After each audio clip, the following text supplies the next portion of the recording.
And you are now live. Thank you, Asha. Welcome everyone to this evening's FBS Chat. We have Marcos with us, who is our guest this evening. Thank you, Marcos, for spending this time with us. Really appreciate it. And Jeff, our co-host. And we are going to be positively curious about Marcos's work. Hello. Hello. Thank you, Jeff. Thank you for joining us. So, Marcos, before we ask about the work that you do, how did coming across the solution-focused way of working change what you were doing, or did it not change what you were doing? How did you first come across this approach? Well, I think I was searching for simplicity. It's very hard to be simple, but it's a treasure, like a treasure when you find it in your life, in your personal life. I don't know, with your family, with friends, and I think simplicity it's like something attractive. It can inspire people to do something, and like I said, it's very difficult. But I was doing some kind of family therapy training, and one of the professors he talked about Stevie Chaser, and then I started to read everything I could find about him, and John Wickland also. So John Wickland and Stevie Chaser they are like, and now Chris Iverson, they have this kind of superpower about simplicity that I really enjoy. I really admire that. It's so special. So. Yep, and most of the material is in English, so I have to learn some kind of English, some kind of Spanglish, I don't know, in order to learn the solution-focused approach. So I could feel this new energy by having this simplicity thing in my life, and and I want to inspire people through that. So you said you read everything you could about the approach, what Steve DeShazer wrote. When was the first time? I mean, did you attend a training session? When did it suddenly say to you, "This is brilliant. This is what I've been looking for"? Was there a moment in either the training or the reading that you felt, "Wow, this is it"? Oh, wow! I think when I was working at a hospital with cancer patients, and so I was there. It was not like a regular, I don't know, therapy. The work was not like that. I had to be there. I had to be with the doctors, with the nurses, with the families. So I think not knowing if I'm going to see the clients, even see, I don't know, doctors again. It was very, I don't know, it was a very strong experience for me, not knowing what is going to happen. So how can I use this time, even 5 minutes, to, I don't know, to create something, to help, or I don't know, to make a difference. So it happened with the children, with the families, with I don't know, other people, with everyone. So that's it was, yeah, it was my first job when I finished university. So I was there. Wow, thank you. I'd love to ask you more about your work with cancer patients, because that's literally a situation where you may not know if you're going to see them again. And there's a few people around who are doing single session work, like walk-in or single session therapy. But I'm really curious about how you've applied your work with people who have serious illnesses. Yeah, to tell you the truth, I felt that I was getting crazy at some point, because when you see the clients again, in this particular context, normally it's not a good news. It's not a good thing when you see them again. because something happened. And so maybe you wish that you won't need to see them again, at least at the hospital. So yeah, that's my that's how I don't know. I I have like this expectancy, and my colleagues didn't have it because most of our colleagues, maybe if they have to see their clients more than, when I don't know, at least five sessions, for example, they feel it could be a good signal, right? But in this case, it wasn't necessarily a good thing. So this idea of single session therapy is so important, especially in Bolivia, because we don't have this concept about psychotherapy. It's just a conversation, you know. You could have a wonderful session, but even clients, they don't, for example, they don't think that I don't know, maybe they should pay you something. Why should I pay you? We just have a conversation. It was useful. Thank you. That's what it's like, you know. This is what it is. So yeah, so single session is a good thing. You know, it's really interesting because we get clients, and even if they're referred, we still don't know whether they're going to come back. We still don't know that they're going to come back. So what is it about this solution focused approach that makes it so that one session has to count? Is there something that you found different in it? Yeah, I think you know, the moment when when the session is ending, for example, is very intense. It is very intensive, not in terms of intervention, what to say. It's just some kind of detachment, maybe, because you just trust in, I don't know, in what the client could do when they feel they should do something. And I think this is very, it comes with maybe a philosophical point of view about life, about freedom, about respect. And here comes cultural humility. I think I'm very happy with this idea. Yeah, at least the last years. Yeah.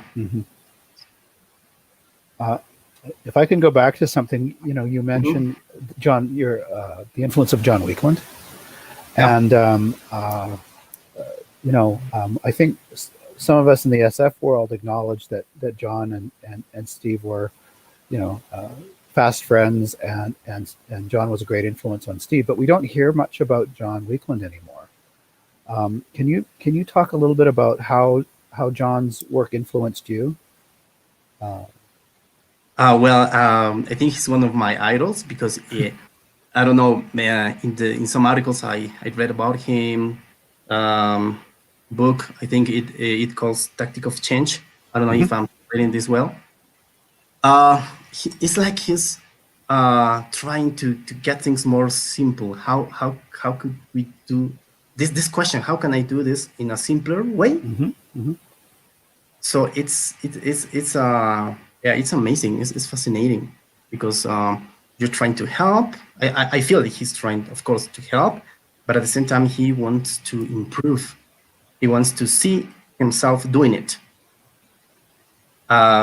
So it's very, I don't know, powerful for me. So he's all the time. I think he's all the time asking himself this question: how can I do it?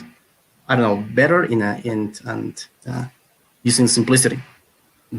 So and he's trying to compare. I don't know. He talks about other therapists, and then maybe he could talk about, I don't know, maybe Steve Dish's work or his own work, but how he's doing the same thing but with less effort. And there's when you say, wow, it's interesting. He knows something. That's it. He knows the way. No. So I'm gonna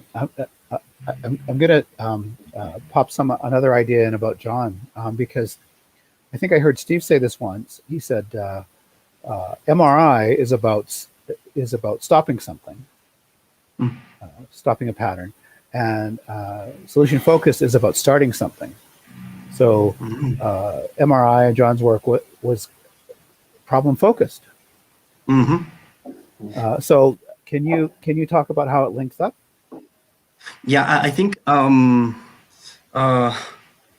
it's like when I was reading about something about John Wickland, it was John Wickland, you know, his style and he's an idol and things like that. But when I'm reading something about the solution focused approach, from City Chaser to Adam Forer, Eddie Coney, I think it is I don't know. I think I can do it somehow. I can do it. I can discover my own way to do it. But it's like we all can do it. We don't need it. So I don't know, superheroes or maybe we are, but we can do it.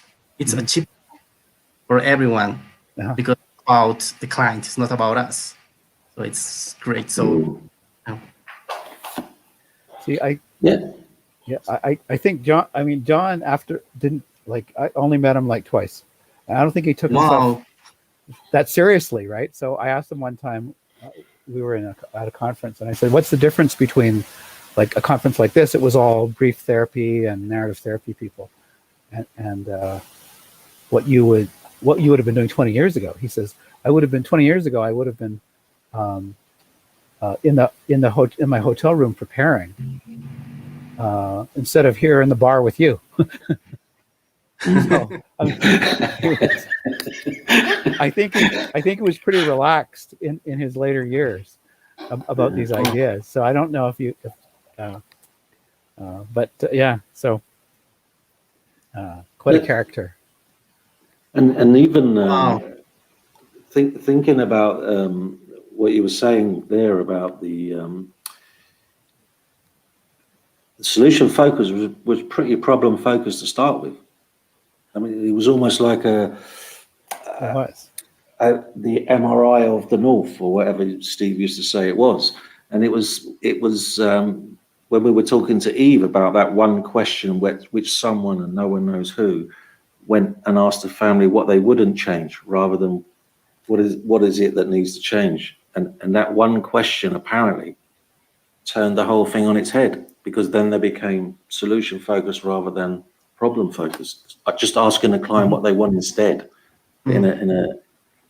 So yeah, and this, I also remember somewhere that Steve DeShazer said it's simple, but it ain't easy. Because I know you've said simplicity quite a few times tonight, Marcos. Is simplicity easy to do? Because it can be quite difficult. Yeah, it's absolutely difficult because and it needs training. I think it's not like, I don't know, driving a bicycle. Once you do it, you can remember it and you do it whenever you want. Yeah, I think you can lose it. If you don't do it, you lose it. So it's very challenging.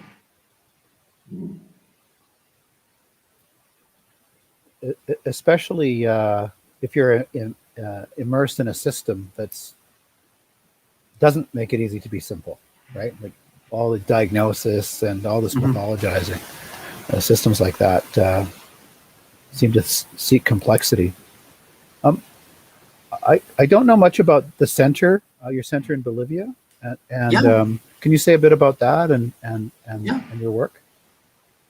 Yeah, sure. Well, it's in South America, in the middle of South America.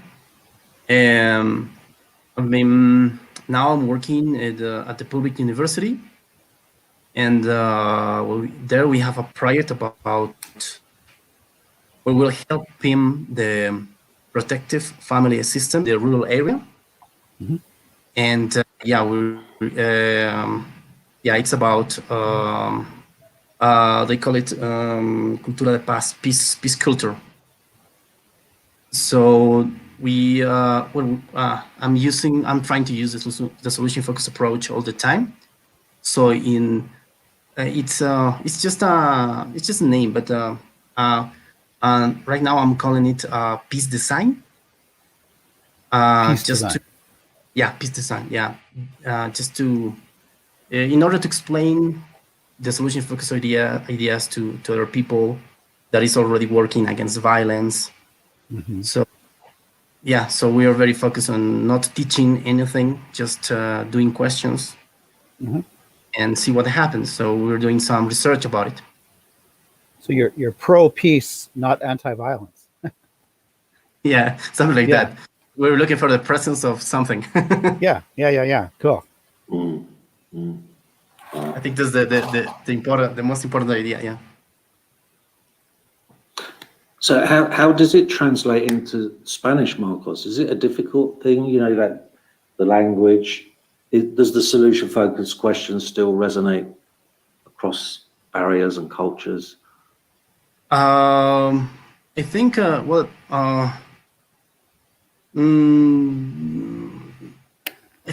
I think the solution focused approach is special because it has this portable, neutral portability. Mm. So so the conversation depends about client, about the language of the client, and the language contains the culture maybe, or how the client is interacting with his own culture. So this is very special. It's so interesting, and there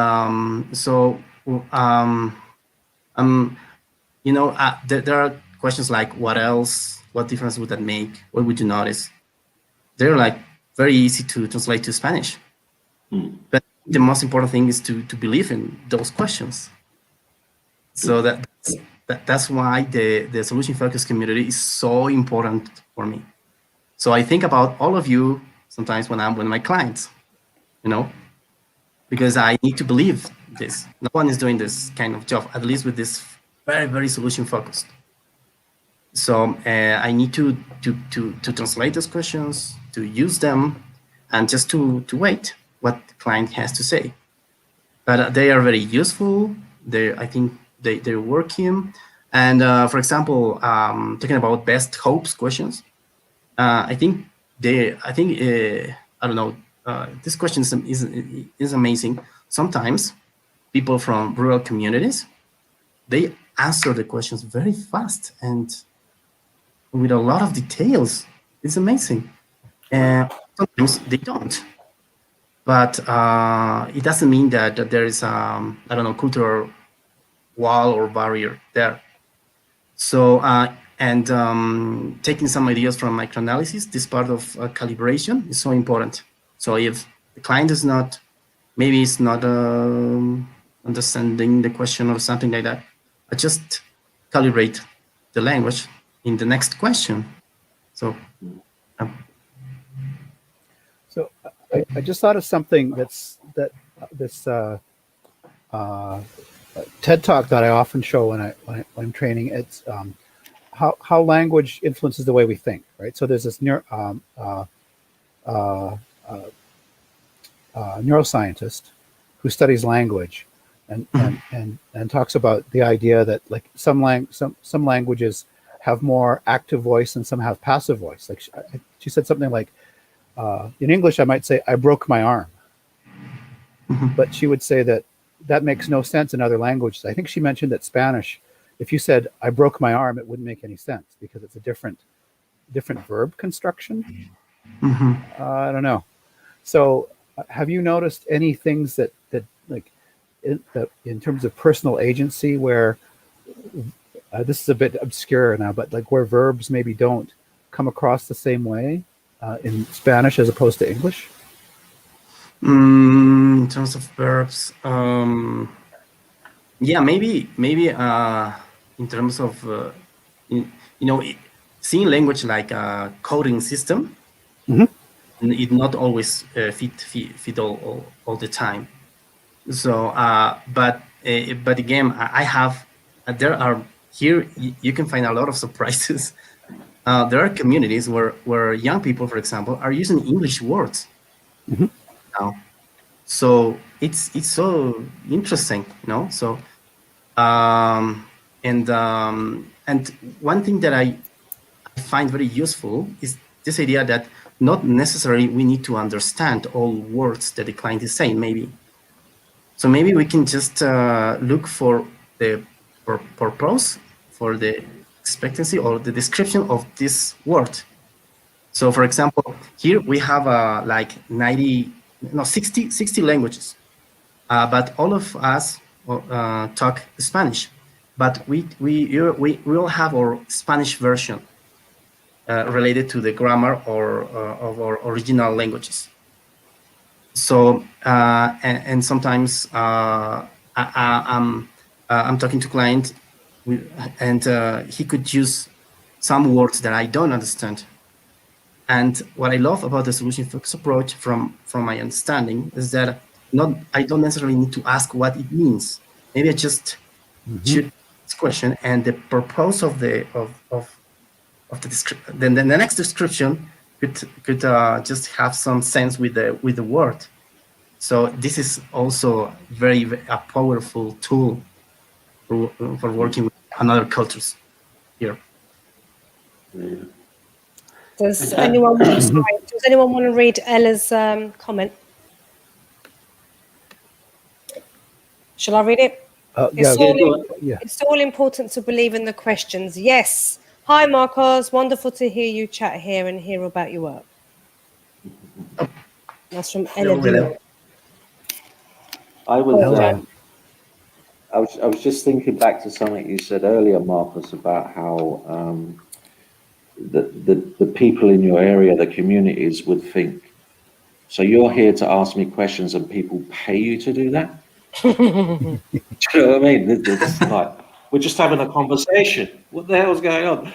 What is it? Is it? Yeah, what should I pay you? Is it because... Yeah.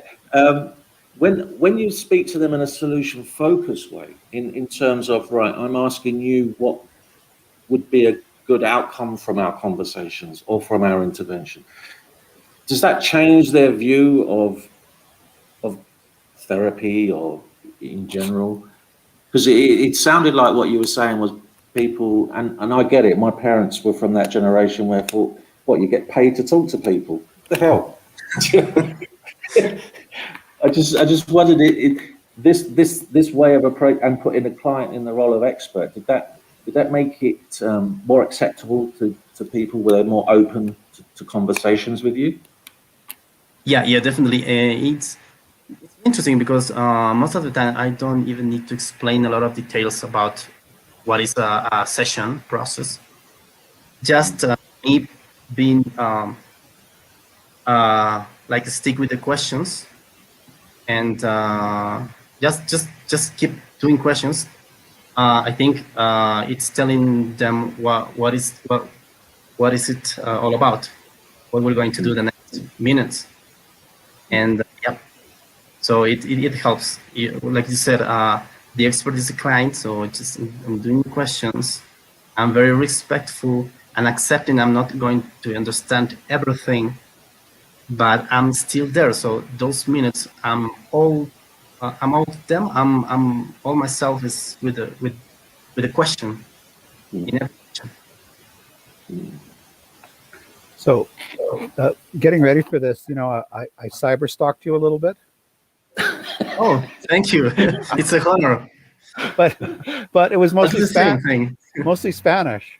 So I could, I have non-existent Spanish, but I did see something where you mentioned the importance of community and social justice. And I think that could be a big conversation. Can you say a bit about how those go together and how that fits into the work at your center? Wow. One thing that I really admire about the solution-focused community is this thing about, the pragmatical way of treating people and this idea about safe space. So you don't need to tell me what safe space means, for example. I just need to be in meetings, be there. Sometimes I don't say anything, I'm just there. But I have this feeling that that if I say something, at least some of you are going to listen to this. So I it's a different sensation. So another thing that I really appreciate, but I have never in my life appreciated this way, is the diversity. It's so important. Without diversity, we don't have ideas. We don't have anything. So diversity is very valuable, even more than money, I think. So I can see how people from the solution focused community are making connections, are working together, are listening to each other. So it's a pragmatical experience for me. It's not a theoretical experience. So and I can see in my life, in my work at the university with my colleagues, that treating people that way, like the tree that I found in the solution focused community, I think it is making a huge difference. So I can value other people's ideas. I can have hope in terrible situations. So it is that's why it is so important. And one thing that I keep all the time in my mind, it's this thing about privilege. How important is to recognize our own privilege in different ways. And how important is to create builds with people in order that those privilege doesn't exist anymore, or they are not that stronger like they used to be. So it's something very special. Of course, here in Bolivia we have those ideas about social justice and things like that, but are more like it comes more from politicians. But I'm learning how important this is in an interactive way from the solution focused community. So this is priceless. This is not in any book. I think, I was just going to say, I think the solution focused community is a very giving, and it's always wonderful. SF24 was fantastic, and that's where we kind of saw you for the first time. How is it? How are you building bridges from, say, the university into the communities? For example, the language. I'm trying to translate things. I'm not saying, oh, you need to learn English first. Take English classes, because I didn't take much English classes. So I'm just learning. Right now, I'm learning English or Spanish. So I'm trying to don't see this as a wall, as a barrier. And I treat people in this way. So someone could say, but I don't speak English. How could I do this? Don't worry, just be there. We will find a way, and something could happen. So I think it is one way, and I'm trying to incorporate more people to this practice, maybe, but I'm not trying to convert anyone. I'm not. I'm avoiding. I'm avoiding to do this. I'm just sharing some way to treat people that makes differences in people's life. That's just it. It's not a Bolivian solution focused approach. It's nothing about that. It's just solution focused approach and learning. And I'm sharing this. And it sounds like you're living it in your entire life, personally and professionally. Yeah. It's I must, because I just this kind of way. It's kind of maybe job, you can call that here in Bolivia. But yes, I must do this, because I think I have this strong feeling that there's a lot of things to discover, and I'm very curious about it. So I'm just like connected with my younger version, just this some kind of teenager version that wants to world and do something different with his life. Oh, I love that. I really love that. Mark has asked a question, I think. Mark. Joe, can you read it out? Because I don't have my glasses on and I'm struggling to read it. Start sitting here. So Mark Mapp from the Netherlands, Marcos, is asking how is the situation of community resources to strengthen and therefore combat privileged situations?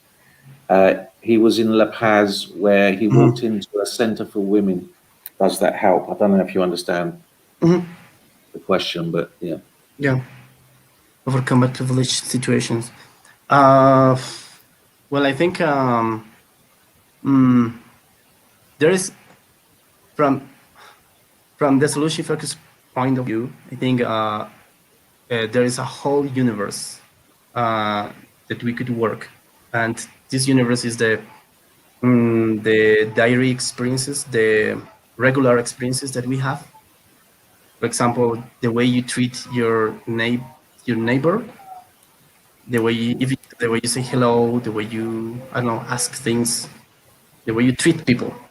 So I think it's very important.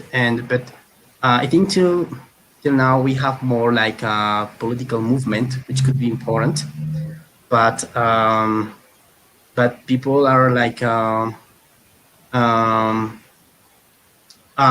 I believe that we have very important ideas, everyone in every community, and they need to be listened. So so I think the challenge is to create bridges to share those ideas. So I think the new generation, the Bolivian new generation, are not waiting for someone to save us. They want to do something else every day. And something very interesting is also that younger people, or at least most of them, from what I see, is that they don't want to work for the government, for example. They want to do something else. They are more connected with nature. They want to talk about those things.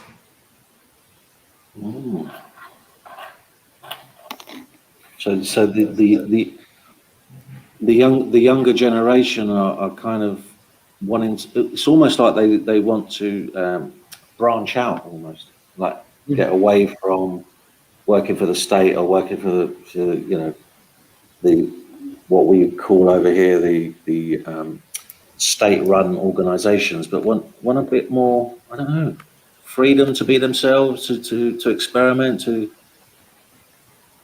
realize some hope outside of the state. Yeah, I think they wanna. They have wonderful ideas. They are already doing things. We don't have an excellent internet here, but many young people are doing something. They're creating things. They are working together. And when I'm working, especially in the rural area, there are a lot of young people organizations that are doing something, even podcasts, some videos, I don't know, but they are doing, and we were not listening to them. So I'm wondering how a solution-focused way of seeing the world has affected you personally. How you maybe change some of the things you're doing, or whether it's affirm certain ways, that you live your life. I think it comes with my life changes. I think the solution focused approach is like very, very important. And this thing about the attachment is I can find some link between the attachment and the solution focused approach also. And this idea about, for example, about it's not a Bolivian concept, of course, but this Kaizen concept is so interesting. Kaizen, like when I think it's a Japanese word, maybe, when you want to improve every day what you're doing. I think they use, I don't know where they have been using it, but this I train jiu-jitsu, so we use this way of thinking.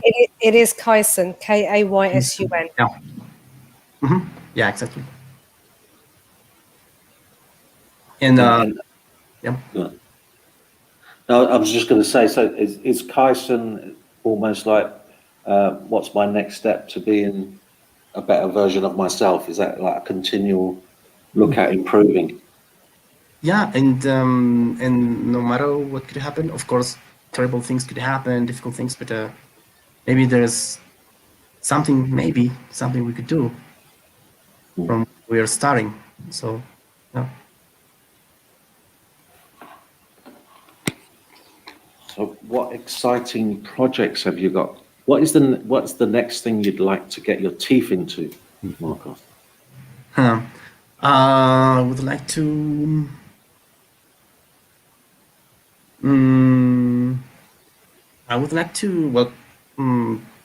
do some publications to share some of my some parts of my research.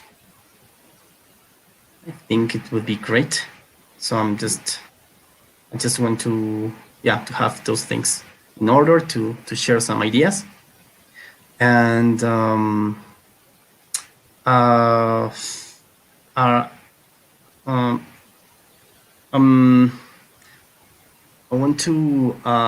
also want to I'm translating some sessions, group sessions, individual sessions to English, and just in case,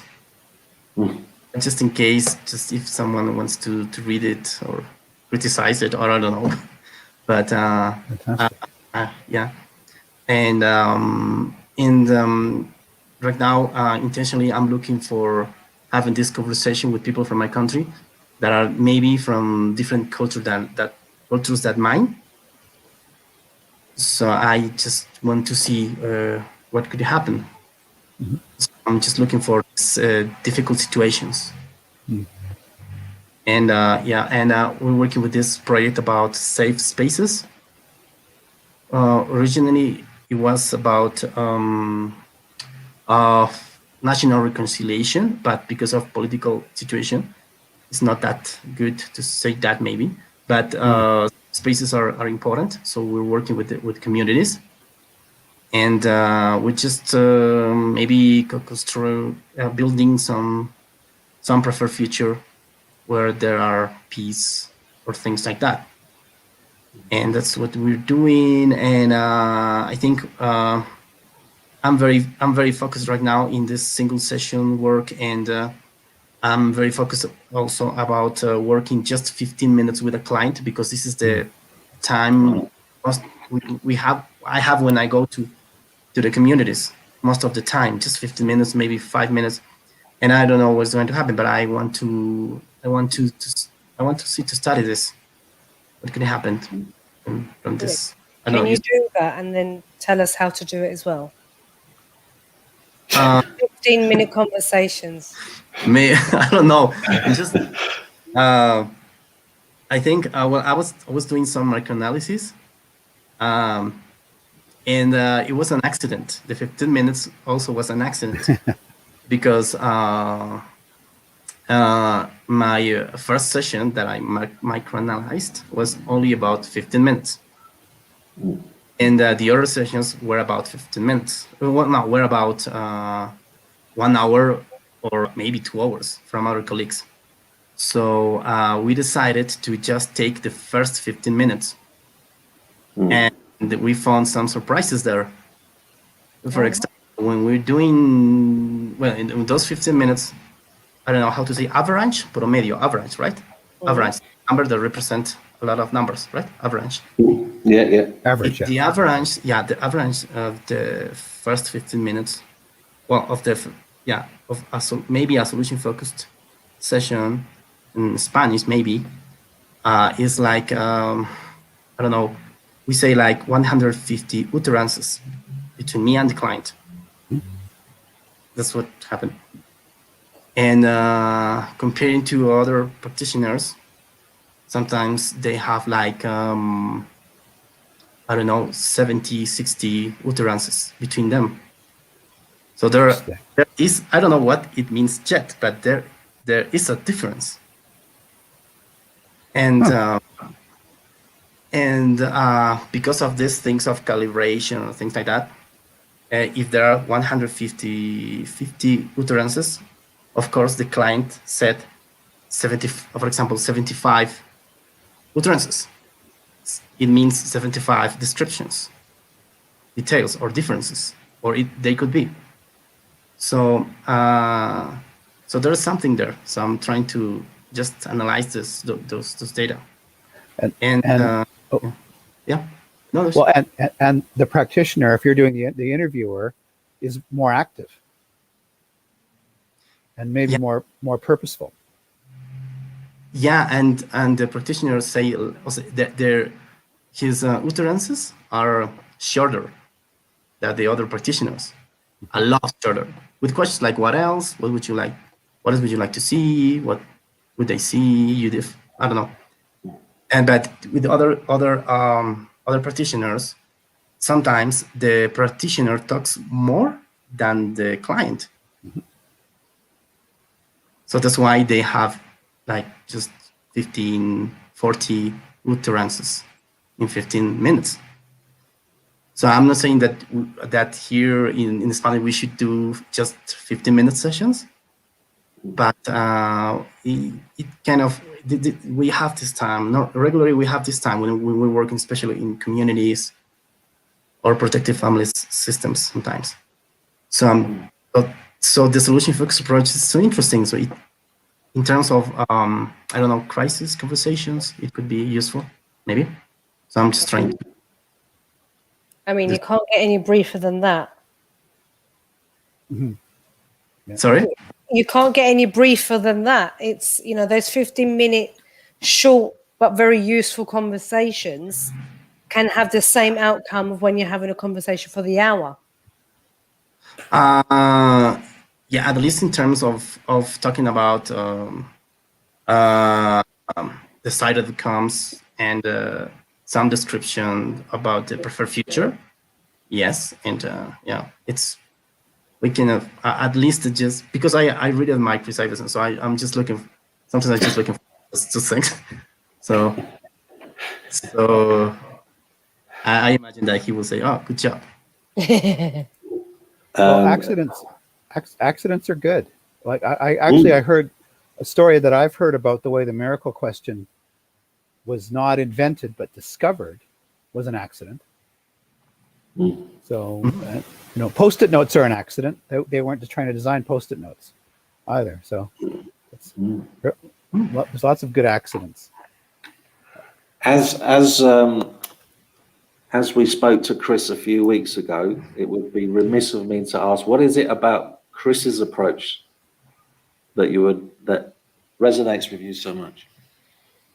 Well, it's just a metaphor, but I feel like I'm in Star Wars and I'm just Yoda, just trying to be something like that. Yeah, finally I found him because he's amazing. So yeah, I really admire him, and I feel, I don't know, somehow this connection with the TV chaser. I'm John Wickland, and John Wickland. I don't know. I don't know. It's like is some for me somehow to have, I don't know, this kind of connection with them, also with them when I'm listening to him. Wow. And so it's so interesting, and of course the answers he has, they're unique, and and he has something else. I truly believe that maybe I don't know, we could, for example, you could think about Milton Erickson or things like that, okay? But Chris Everson is also so special, and he's active, and we can have access to him. I don't know. It's amazing. I don't know. I just want to do this now. Yeah. Jeff, I think you were going to ask a question before Joe jumped in. Do you want to go for it? Sorry. No worries. I was going to jump back to like I'm guessing that some of your work in small communities is with Indigenous people. Yep. And I don't know what's happening, in Bolivia, in Canada, we've just been through in the last few years, the Truth and Reconciliation Commission. really examining how we've done terrible injustice to Indigenous people historically. And I'm wondering if you could say a bit about your work with Indigenous people and how solution-focused ideas might fit into that. I think this part of agency from the hope theory. Mm-hmm. It's Snyder, yes. And I think this part of agency is so important. It's a pragmatical way of I don't know, to empower or to help them to empower. I think it's so important. And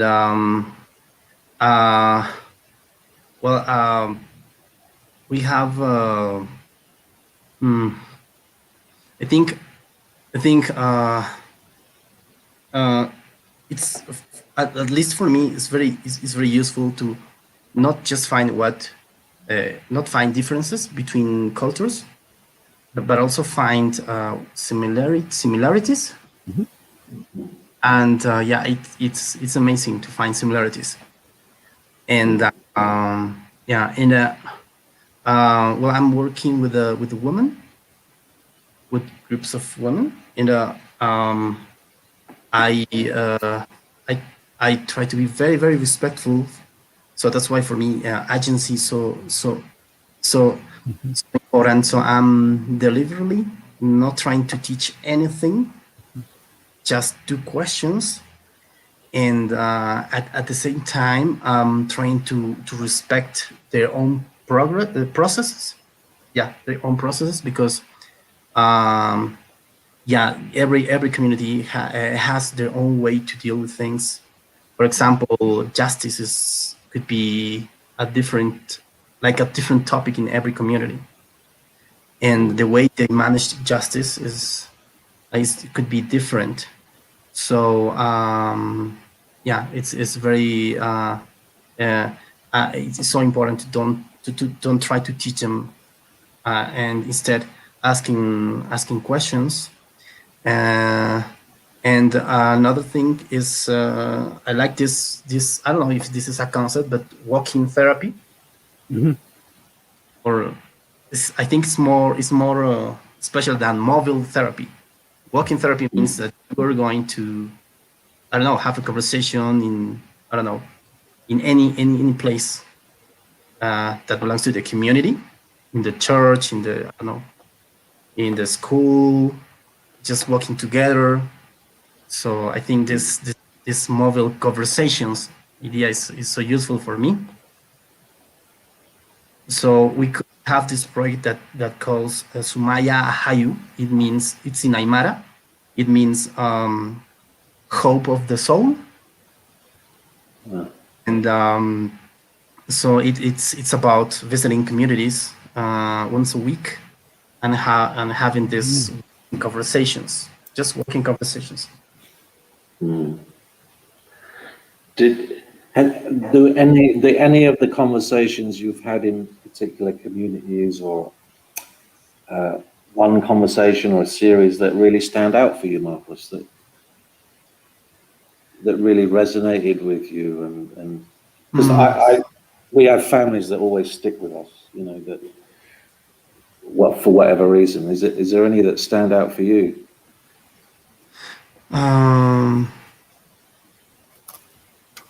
Yeah, maybe right now I'm thinking about it was a group of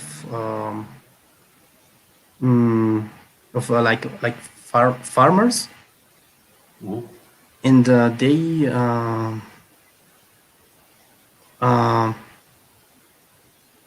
they were like at the beginning they were like very respectful, maybe too much respectful. They wanted to understand every question, and they were like afraid to commit some mistakes. And but through the conversation with those kind of questions, maybe they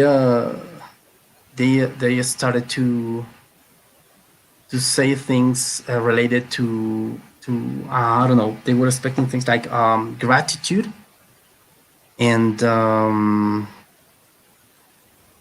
like not exactly peace, but like have this this calm in their souls where they are working, where they are with their when they are with their families at their jobs, and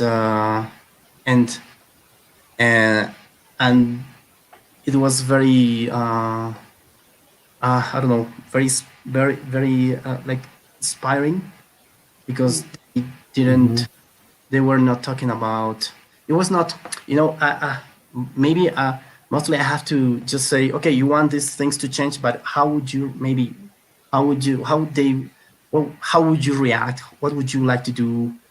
You know, but they by themselves were talking about what they would like to give to other people. So it was not difficult for them to describe preferred future, giving something to others. So it's like the us and I are very related. It's not it's almost one thing in the descriptions. So it's very special. Oh, wow. That's beautiful. Wow. So you said you wanted to get your research out. What are you hoping that your research will uncover or change in the way things are done? What are you hoping, or is it? Maybe well, this is that the solution focus approach in Spanish in Bolivia, maybe in South America, isn't a very good alternative like others, but it's one good alternative. And in terms of cultural portability and effort, is maybe the best option. Like, or one of the best. I don't know. Cultural portability, yeah. That's yeah. And I guess it is just that, because when you ask someone what they want from your work together, it's that I'm leaving it up to you, regardless of where I'm from or where you're from. There's something that the client may want, and then we can work towards. And that I guess that's what hopefully why it can cross cultural barriers, because the client is still asked what would be useful. yeah. And we keep our ideas out. Our ideas about what might be good for the client, or our ideas about culture. We try to keep them out. Yeah, because when you are, it's like we have several nations, 60 nations, and just thinking that the other culture should do something is like thinking that they cannot do something, or maybe they won't do something. It's like calling resistance. Yeah. And decolonizing. Yeah. Yeah, that's very, very, very, that is very important. Yeah. And I think we're working about it, not from identifying countries or things like that, just through language, using own languages. Yeah. So this is wonderful, and I think the solution focus approach is beautiful for that. Do you realize, Marcos, how inspiring you are? No, I. Yeah. I'm just. Yeah, definitely. Thank you. I don't think you actually realize how inspiring you are and what difference you're making to us on this live stream, but also to the people that are watching and will continue to watch later on. Because you speak with such passion and with heart, and truly want to make a difference and are working towards making a difference without preaching. It's just being respectfully asking simple questions, giving people your time, and listening, which is something that most of our clients, when they come to us, say, people don't listen to me, people don't listen to me. And I think people don't even realize they're not listening to a client because they're too busy thinking of what question they're going to be asking. But I think with all solution focused practitioners that we've met the last year or so, through the chats, we've always been inspired by every single one, especially you, Jeff. Especially you, Jeff. But it's absolutely fantastic, despite all the difficulties around you and everything else that's going on, how much work, effort, and love you've put into your work. Yeah. It reminds me of what Marcos was saying about those farmers. What do we want? What can we do to support others? Yeah. So what do you do for fun, Marcos? Well, for fun, I train jiu-jitsu. Aha. Yes. Right. Brazilian jiu-jitsu. Now, And we actually have a question. Mark asked, so how did you get into Kaizen and Jiu-Jitsu? We all want to know. I think it's like it's that maybe I will. I don't know. I was like a little bit sick when I was a child. I have a lot of. I don't know. I always was sick. I don't know. Somehow, and I learned from. I learned that from something that you cannot do, you can have some kind of power. If you use a strategy, maybe, or if you use something else. So there's something else in life, not just what you see at first time. I don't know. So I really, that's what I really like about jiu-jitsu. So and you're just using your whole body. You're using like a system when you're standing, when you're I don't know, the ground. And everything continues. It's like a system. It doesn't end like other sports. So it's so interesting. And when you practice with someone who is bigger and stronger, and but doesn't know jiu-jitsu, you can feel directly the difference. It's almost like a research. Wow. Yeah. I just had this image of you being on our TV screen, teaching us how to do jiu-jitsu with all these solution-focused practitioners from all over the world, trying to get the moves right. I just had this image there, which was quite funny. Do you think it's similar to solution focused? Absolutely, because when you just see the techniques, it's like I don't know, miracle questions, exceptions, and something else, and that's it. Maybe a task, I don't know. And the jiu-jitsu is the same, but a white belt do the same thing that a black belt does, but the black belt can perceive more details in the same thing. So between the point A to point B, there is a whole universe, an infinite universe of possibilities. So I think that's how I see the solution focused approach. Because a beginner could ask the medical question, but you can see the difference when some other one could say the same question, ask the same question. Wow, and that like you said, that world of possibilities in between, and how we get there. Wow, oh, what a lovely conversation! So lovely. You're now better than Jeff. Yeah. Sorry, Jeff. It doesn't take much. John Wickle. I can't help but say things like that when I see Jeff, we talk. I talk as if we've actually met, physically met, and we never have. And that's something I love about our community, the SF community, is that when we do have conversations, it's like we've known each other for years, and we're very respectful of each other's occupations, their drive, what works for them. The ways that we use solution focus with our clients might differ, but we learn from each other. And I've got to say, I've learned a lot tonight listening to you. Just a little bit more. You've planted a few more seeds into my head, and I thank you for that. That's brilliant. Yeah.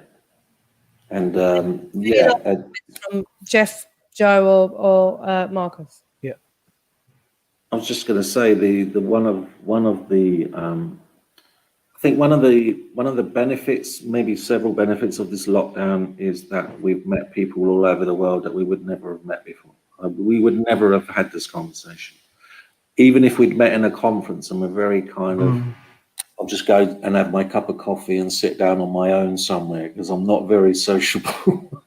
But these chats have been absolutely brilliant, and also just reminds us of even during lockdown we've missed such simple things in life, because we were talking about simplicity a lot, Marcos, and just going to the park and having an ice cream with your kids. That those simple things that we've lost out on in Europe, especially with the lockdown. So it's just brought to mind, even during some difficult circumstances, how the small things make so much difference. And this conversation has been inspiring. I loved it. Absolutely loved it. Thank you so much. Thank you very much. It's such fun. No, thank you. Inspiring to listen to you. Oh, well, it was an honor to be here. Thank you. And that's it. We're taking a break for a couple of weeks. No FBS chats for a couple of weeks. Please try to, stay sane. We will be back, and we have Steve Smith in a couple of weeks, who is a solution-focused nurse, I believe he is, from Aberdeen, and he's written a fantastic book, which I know service users can't wait to read. So we'll see you in 2 weeks. Thank you very much to my fantastic co-hosts, Joe Lettieri, as always, and Marcos. You are absolutely fantastic. Can I just ask you guys to just wait there for a couple of seconds while we say goodbye, and then we can say goodbye afterwards. So take care, everyone. Yep. Have a good Easter.